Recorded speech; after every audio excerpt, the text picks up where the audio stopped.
శత్రువులు నన్ను తరుముచుండగా నా ఆత్మ నాలో కృంగియుండెను.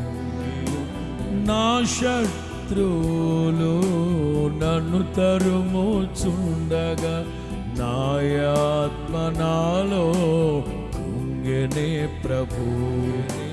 నా మనసు నీ వైపు త్రిప్పిన వెంటనే శత్రువుల చేతి నుండి విడిపించినావు. నా మనసు నీ వైపు త్రిప్పిన వెంటనే శత్రువుల చేతి నుండి విడిపించినావు, కాపాడినావు. స్తుతి పాత్రుడా, స్తోత్రార్హుడా, స్తుతులందుకో, స్తుతులందుకో పూజార్హుడా. స్తుతి పాత్రుడా,